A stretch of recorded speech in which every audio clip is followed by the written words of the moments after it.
Jadi ya kalau menanggapin no viral no justice itu ya mungkin saya rasa masyarakat udah memahami konteks itu seperti apa ya.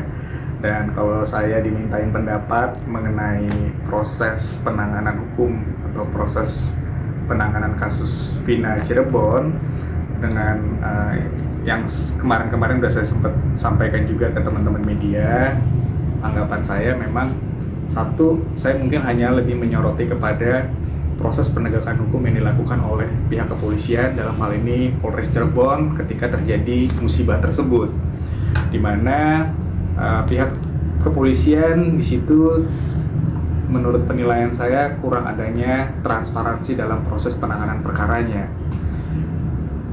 di mana ketika saat dilakukan penangkapan terhadap para tersangka itu, justru di situ saya mempertanyakan apakah benar para pelaku yang sudah divonis tersebut adalah memang pelaku yang sesungguhnya atau memang pelaku yang sebenarnya, begitu. Karena banyak sekali dari sudut pandang hukum yang menurut saya itu patut dipertanyakan atau sangat cukup janggal dengan proses yang berlangsung, begitu.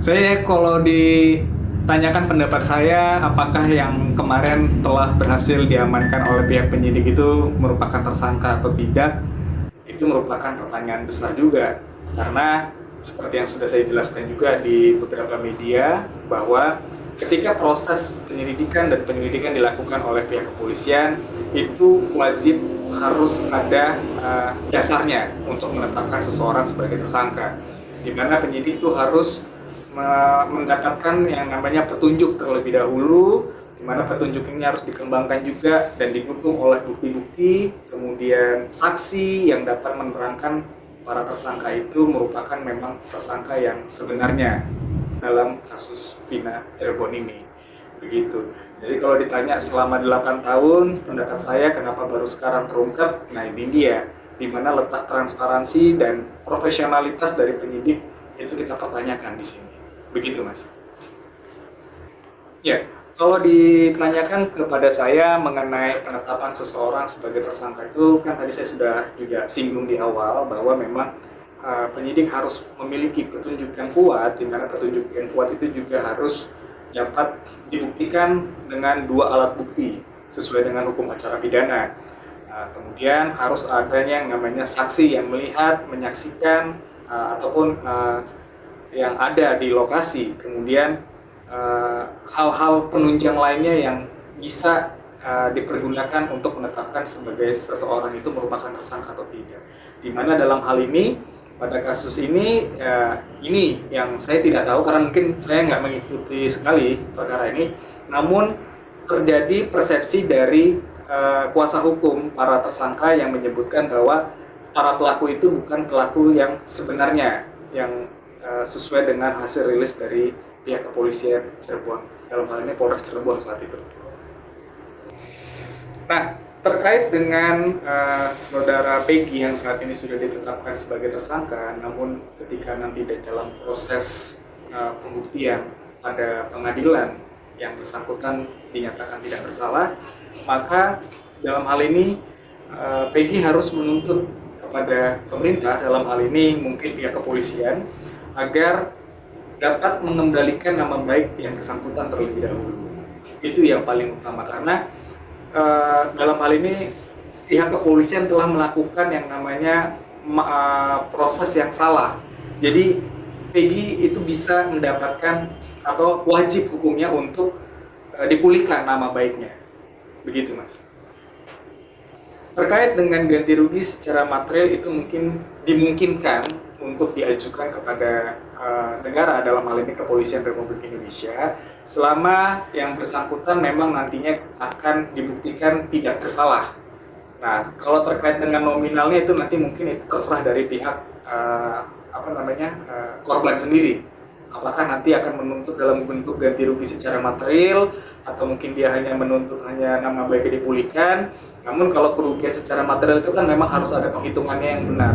Tepatnya itu seperti apa nilainya nanti, itu saya rasa nanti kuasa hukum dan saudara Peggy sendiri yang bisa menyimpulkan seperti apa ganti rugi dalam bentuk materialnya, gitu. Nah, Terkait dengan harapan saya yang pasti adalah satu, kita harus melihat dari dua sudut pandang ya. Yang dimana yang pertama, bagaimanapun juga korban itu harus mendapatkan keadilan. Itu yang pertama. Namun kita harus melihat juga mendapatkan keadilan ini harus berdasarkan dengan fakta dan bukti-bukti yang jelas. Jangan sampai pihak ataupun orang-orang yang tidak bersalah itu dapat dikenakan hukuman atas perbuatan yang mereka tidak lakukan. Jadi memang kita harus melihat ini dengan benar-benar objektif, di mana harus melihat dengan dua sisi. Yang pertama itu memang tadi saya sudah sebutkan, bagaimanapun juga keluarga korban itu harus mendapatkan keadilan. Keadilan di mana mengetahui siapa para pelaku yang telah merenggut nyawa dari para korban, begitu. Dan yang kedua, tentu harapannya kepada kepolisian, tolong kalian teman-teman penyidik itu pasti harus, bukan pasti harus ya, artinya sudah pasti dituntut untuk melakukan pekerjaannya secara profesional, transparan, sehingga tidak makin berkembang ini yang namanya kegaduhan di tengah-tengah masyarakat ini, karena mungkin ada miss dari ketidakprofesionalan dari teman-teman penyidik. Jadi harapan saya seperti itu sih, Mas.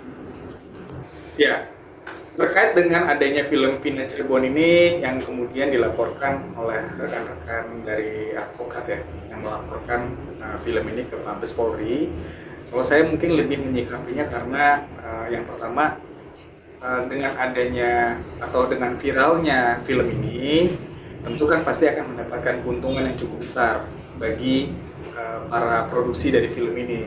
Pesan saya cuma satu, tolong keluarga korban itu diperhatikan, karena bagaimanapun juga film ini bisa sukses dengan viewers yang begitu banyak karena ada membawa embel-embel dari para korban, orang tuanya, keluarganya. Nah, itu pesan saya, tolong itu diperhatikan juga, jangan hanya dinikmati sendiri.